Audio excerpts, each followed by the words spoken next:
This is the St. Charles History Chronicle, episode 2308. Local musicians Dennis and Ian O'Brien join Steve and Eric at the microphones. Brought to you by the St. Charles History Museum in St. Charles, Illinois. Welcome to the St. Charles History Chronicles. This is Steve Gibson. I'm here today with a crowd of people. I'm here with my normal co-host, Eric Krupa, manager of collections. And I'm also joined by Dennis O'Brien and his son, Ian, who just stopped by the museum today to play some music for us, which was a real nice treat, and I appreciate that. Welcome, guys. Thank you. Thank you. It's a pleasure to be here. Yeah. Definitely got the royal treatment today. Yeah, we got everything today, I think. Tell us a little bit about where you're coming from and everything else. I'm familiar with having seen you play live here in the St. Charles area.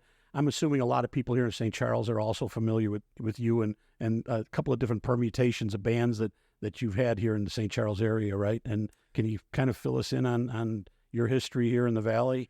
Well, yeah, I moved here in 1969. I started playing professionally in 1976, and I started out with a band called the O'Brien Spring Band. Randy Spring and I started that band, and then I played with a guy named Charlie Prasma for 35 years. And Charlie passed away in 2012, and I picked up from there, and I'm playing with a bunch of guys now: John Perullo, Batavia, and Jim Cercio in Elmwood Park, and Pete Cruz out of Wheaton. And we have a lot of fun. And we've played all over. We've done a bunch of corporate stuff over the years, done some traveling. We were talking earlier, Steve, about Ireland. We've taken the band over to Ireland twice. And my son Ian and I did a duet kind of a tour along with our friend Ken Sloff last year, and toured Ireland again. And That's wonderful. Yeah, it's fun. But I thought we'd take a little time just to talk about why you're here playing the guitar. Just not like you normally stop by on Tuesdays and play at lunchtime. You're working on a project that kind of had its beginnings back during COVID. Is this when you first started thinking about it? Yeah, I was trying to think of other ways to, get myself out there and perform, and things that I've not done yet that would be cool to do. So I started doing live streams, and everybody did, and I still do them. I do them from October through March. Try to do one a month, and I try to do them with a friend or somebody that I've worked with. We trade songs, and then this thing, recording these songs on the live streams, got me thinking about doing some individual songs. So I'm doing a project now where I'm going to do 31 songs. With about 17 or 18 different people that I've played with since 1976. And the rest will probably be solo songs. And I'm going to record them, video them, and release them starting December 1st, one a day through the month of December. That's fantastic. Yeah, I'm excited. Yeah, you guys sounded great. I don't know. The museum obviously wasn't built for acoustics, but you guys did really sounded good there. Yeah. So and your setup is fantastic. Like I said, you walked in with a thing the size of a lighter and said, "This is what we're going to use to record." So great job. And Ian brings a whole different skill set to this thing for you, which is kind of nice because now you're like just two instead of maybe a third guy who would be your engineer and your video guy, right, Ian? You're cutting costs. Yeah, right. No, it's like people in the old days who had a bunch of kids to help on the farm. My dad, I'm his engineer, I'm his videographer, and yeah. So it's fun though. We have a really good time. Yeah. And he's qualified. That's me being dad, but it's true. He lives in L.A. Well, I'm not going to speak for you. You tell him what you're doing. I don't know what I can and cannot say because I'm on strike. No, yeah. Well, don't worry. We're not SAG here, and I don't think you're going to be getting any check from this. I'm kidding. Well, I just like saying I'm on strike. Yeah. No, that's cool. No, yeah. I live in L.A. and I do music, and I'm an actor and a writer and stuff. So I really am just an artist who just likes to explore, the world through different mediums, and over the years I've collected a lot of different little skills that are just fun, and then when we get together, I kind of use my dad as the as a muse or a subject to kind of just do things that I haven't done either.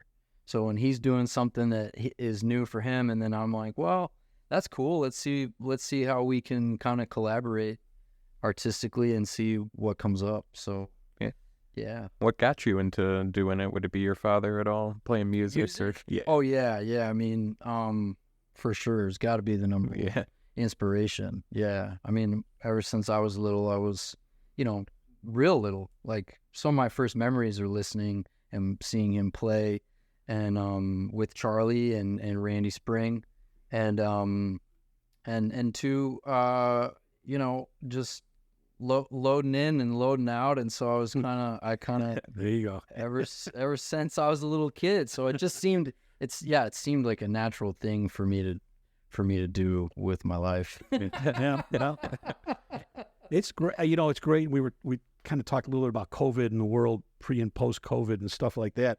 And I think it's one of those things that for me, and I'm sure for majority of people in the country, music is what got you through it. If it was either binge watching bad old TV shows or music were the two things that we had. And when people started doing the live streaming and stuff like that, that was pretty cool too, because it was not something that any of us would have bought before COVID came along. I mean, it's like, if I had an option to go see somebody play live or, turn on my phone and do something with it, that's two different things in terms of consumption of it. So to have not an option and have to go to that. And then I think the fun thing was, when you were live streaming, I'm sure, and I did not see your show, and I apologize for that, but the people that I did see, it's a one-on-one experience. I mean, it seriously is it's you and the person viewing, and because it's live, it feels pretty cool. So I'm sure your fans definitely appreciated that.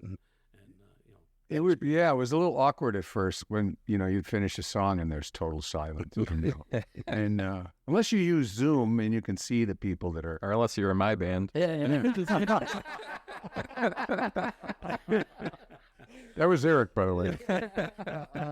No, we're long dissolved. Well, COVID really did open a lot of opportunities and also, provided some discipline and patience for most of us, So, and then I guess the other thing that's kind of fun or funny or whatever is one of the things I noticed, especially about live music today, the noise level in bars while you're playing is unbelievable. I mean, and I love live music, and to hear somebody like yourself play like you guys did today in a bar and hardly be able to hear you over the noise, and I know you feel it up there when you're up on the stage.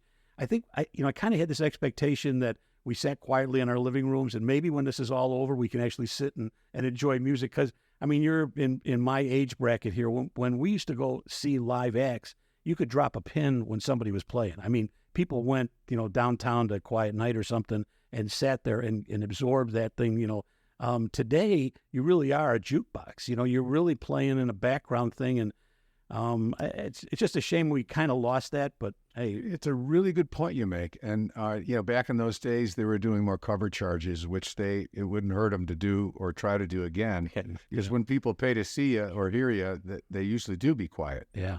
The other thing is, it's our job as artists or musicians to get people's attention and try to get them to listen.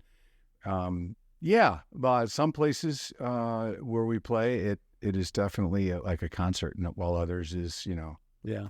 What'd you find over in Ireland with the crowds in the pubs there when you played?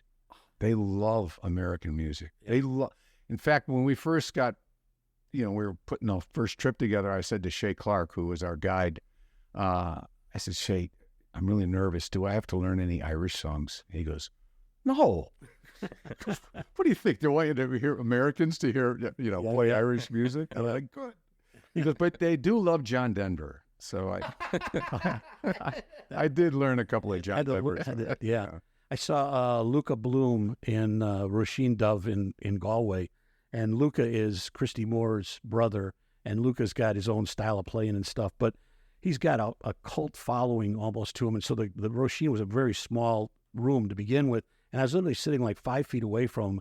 And every song, people were singing along, but not like drowning him out, almost like backup singing to him. and then he would just drop his volume until the crowd basically could take over and be his backup singers. And it was just, he just was having so much fun in that intimate environment. But man, what a dynamic you have to get between the entertainer and the audience to have that work. Because, like I say, you can play at McNally's and stuff like that, and it's a great example of a fun room. You can have a gas time in there and everything else.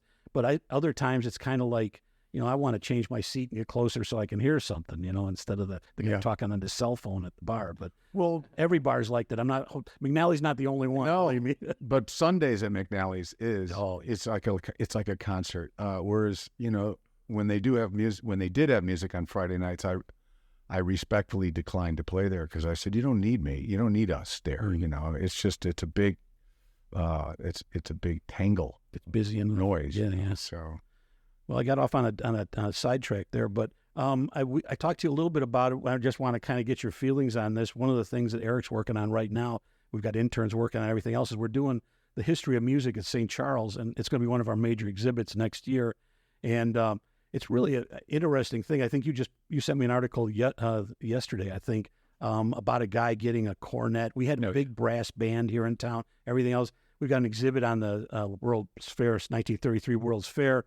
The Drum and Bugle Corps for the American Legion in St. Charles would open up the World's Fair every day with it going from exhibit hall to exhibit hall. We were kind of like the band for the Chicago World's Fair. Not quite every day, but we were regular guests there. Yes. Oh. Yeah.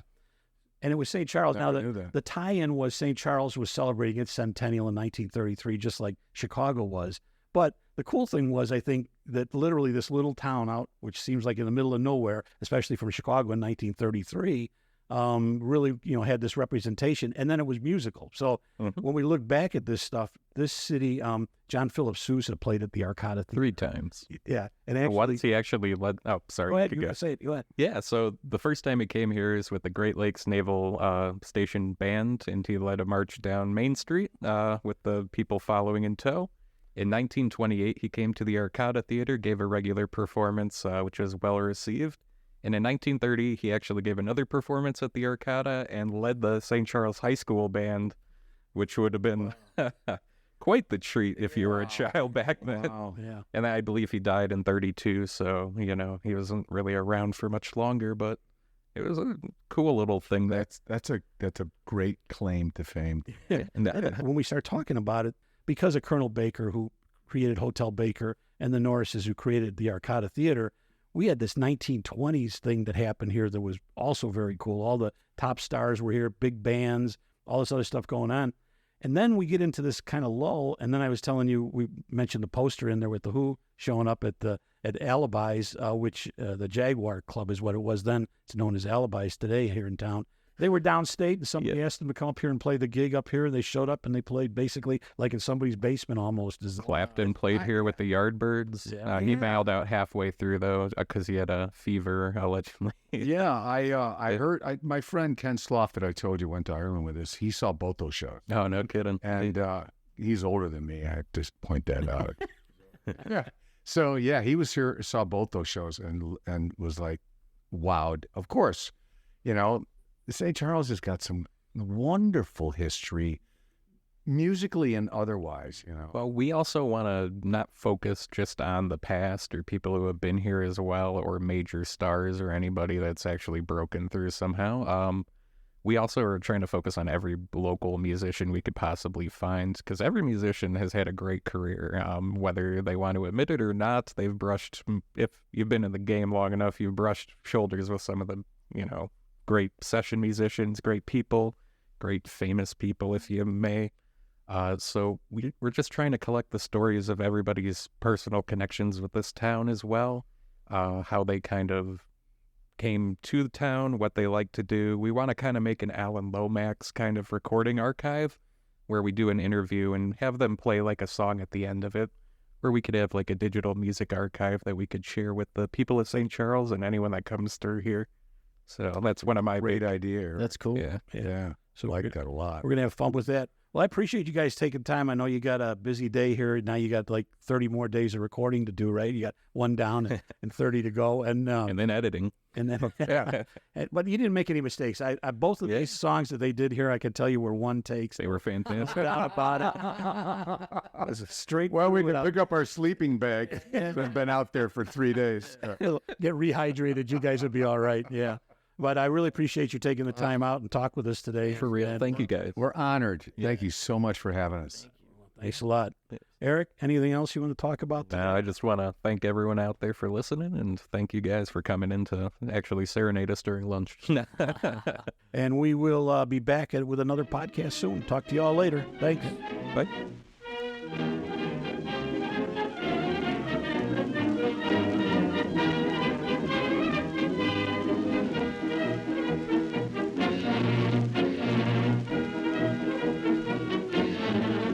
Thank you for listening to the St. Charles History Chronicle podcast. This content is copyright 2023, St. Charles History Museum, all rights reserved. Additional information on this episode and other podcast episodes is available at stcmuseum.org/podcast.